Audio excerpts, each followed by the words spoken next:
to Over Tea on Colour. My name's Janet Best, and joining me today is Christoph Bergmann, Senior Partner and Head of Technical Services of Natific.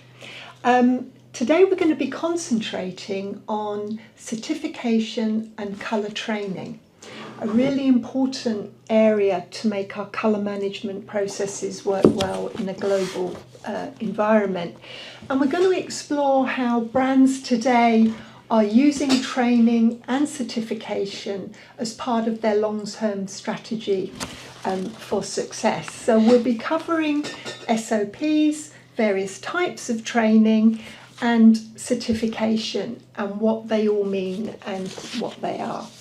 Christoph, welcome. Yeah, thank you. For many years now, you've been working with your team and global brands, advising them on writing effective SOPs.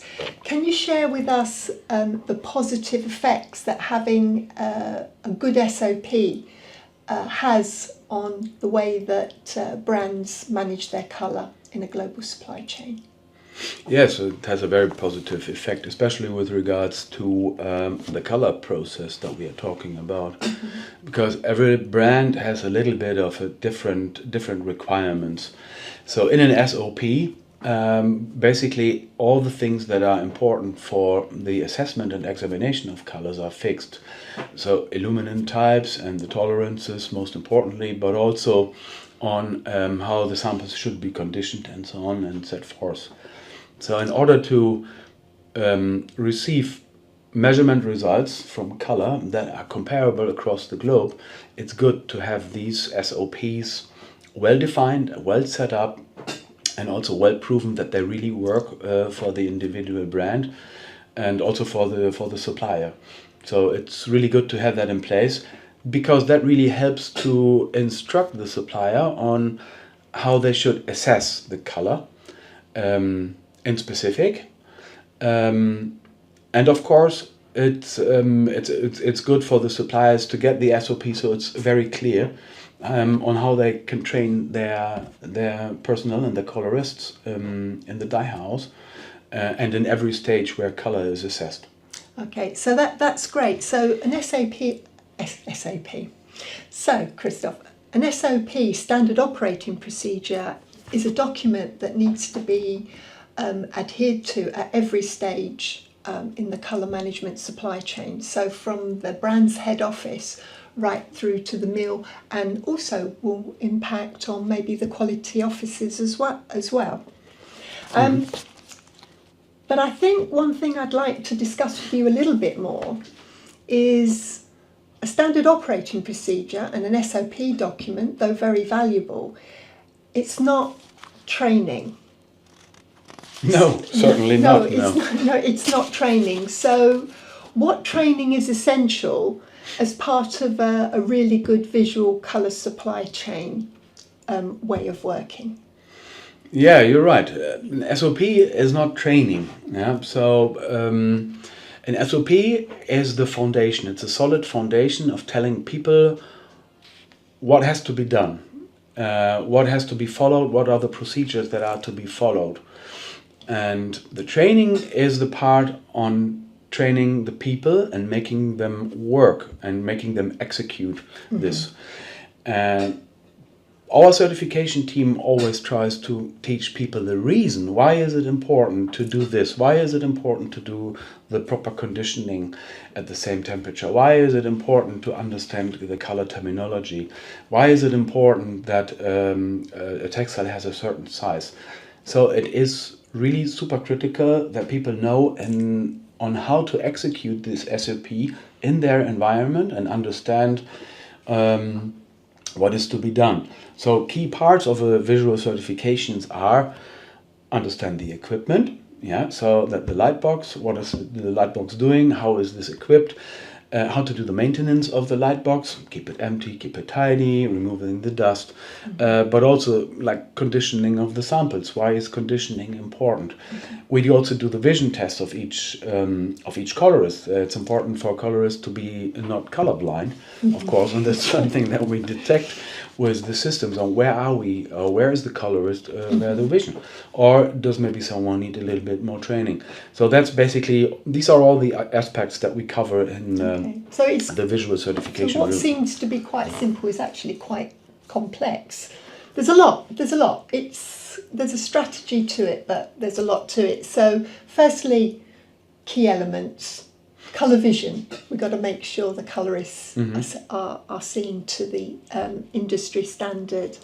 A light box to specification that is well maintained and understood how to be used, and conditioning because of the variability of fabrics as well. So those are all sort of the key elements. Can we move on to digital, because we have colour, visual, but digital plays a critical part, an increasingly more important part. So what training is essential for digital colour management in the supply chain? Well, it's basically it's the same like for the visual ones, but that brings the spectrophotometer into place.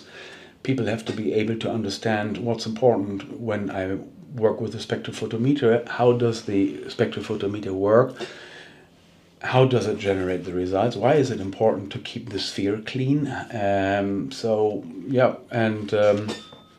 What settings need to be in place in order to have the measurements repeatedly and consistently over time, again and again and again. And most importantly, as is with the same for the visual certification or visual assessment of colors, is to understand what do I do with the results. So being able to analyze the results properly in order to conclude and take conclusions for decision taking in coloration, whether you instruct your the process step before you, so the dye houses, or whether you work in a dye house. You need to be able to comment on the color with your proper color terminology. Or if you work with a spectrophotometer and do the instrumental color assessment, it's important to understand the colors that I've generated, the measurements that I've generated from the color. How do I have to understand that? Yes. Are they okay, or is that something wrong? So putting these numbers into a relation, this is something that people really need to understand. Because at the end of the day, we need to be aware that these measurements and the measurement results, that's the data that is fed into the computer systems. That's fed in the system and the systems that natific offers to our clients. So if people want to rely on the numbers in the systems, then you have to make sure that the operator who is measuring the color with the spectrophotometer really understands that the settings are correct, the sample is conditioned, the sphere is clean, the correct area view size is mounted on the spectrophotometer, and that he has averaged or she has averaged 4 to 6 measurements. So following this SOP, absolutely precise and accurate day in, day out. Okay, so a lot of detail, but it's empowering an individual to be efficient. It's empowering a company, but it's also empowering the whole supply chain if everybody's working efficiently and effectively with all the digital equipment as well. So it's a very powerful training and certification that goes on. And certification will allow a operator to manage every brand's SOP, because every mill will have multiple brands and they need to service them all to their requirements. So that's great. My final question, Christoph, from your experience and your team who are training and certifying thousands of mills around the world, what are the most common reasons that you find where there's a a breakdown in the agreement between a mill and their brand, what can go wrong? So what are the most common reported issues from the thousands of mills that you and your team audit every year and certify? What the certification team feeds back to me is, and what we see and recognize, is that the human being is the weakest link in this overall equation on instrumental color analysis, meaning that, but there's a reason for that. Very often we have companies with colorists where there's a high changeover time in people. So every season or every year there are new operators starting to work in the laboratory or in this color assessment room. And people who don't really know, they don't come from color, but they have to do that job. Okay. And so these people have to be trained, and they have been made aware about industry's best practice and how to execute that. So that's one thing. Then a lot of time pressure also. So colorists start working and assessing color for one brand, then they have to change over between one shift and the other, and then the other brand they work for then has a different specification, so people then forget on how to change the settings of the spectrophotometer. So they measure with a spectrophotometer, but they have the wrong settings, so the illuminance and the tolerances are not changed and updated here. And these are the most commonly detected failures that we see, or the equipment is not really in good shape. So people don't follow the quality management procedures of good housekeeping. So removal of dust, proper conditioning, having samples cut to the proper size, or wearing a grey lab coat. So, and very often we find people who have white shirts and they do the visual assessment. Very, very tiny things, but they all end up in this thing. So this is where we recognize frequently the workaround. Okay, so what I'm understanding is that the industry, the production end, has the light boxes, has the spectrophotometers, has operators to use it, but the most common problems that occur is when shortcuts are taken, and we have the expensive investment in colorists, we have the expensive investment in equipment, but maybe the care of the equipment isn't as it should be, or the operator isn't trained fully. Not only understanding follow this procedure, but critically important, what happens if you take a shortcut? Because the result is you're going to have huge problems and repeat lab dips or rejected bulk production. So certification and training is vitally important, and it's as important as the light boxes, the spectrophotometers as well.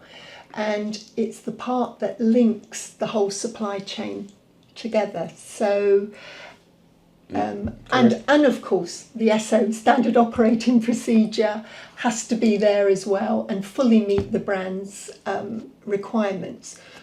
But a comprehensive training will ensure that an operator can meet any brand's SOP because they understand what they're doing. They're not just following a procedure via rote. So training, auditing, certification in colour plays a very vital role in making it work. So absolutely. That's what I always say. It's like the data integrity in the system depends on the skills level of your operators. Of course, it's one thing to put the right coloration and color tone onto a fabric or onto a material, but it's also important that the data that is gathered and generated and the dye house is correctly generated. Otherwise, any statistics in your dashboard system of the brands for sourcing or for the colorists in the brands overlooking the performance of the dye houses or their supply chain, then is not trustful anymore. And that's the point. That's at risk here. If you just put this into the wider scope. And of course, if you invest in your employees with good training skills that are certified, they're very proud of that and want to do the best job possible. So it's great it's great for everybody. Well, Christoph, thank you very much for giving us an insight into visual and digital colour training, certification, auditing, what's important, how it works, and a little insight into some of the things that can go wrong. But thank you for explaining My that. pleasure. Thank you very much. So if you're watching our conversation today, if you've got any questions, do reach out to me at janetbest at natific.com, and we'll answer your questions. And if we find it a really interesting question, we'll make a vlog, we'll make a new tea over colour as a new subject for you. So thank you very much for watching. Yep. Thank you very much.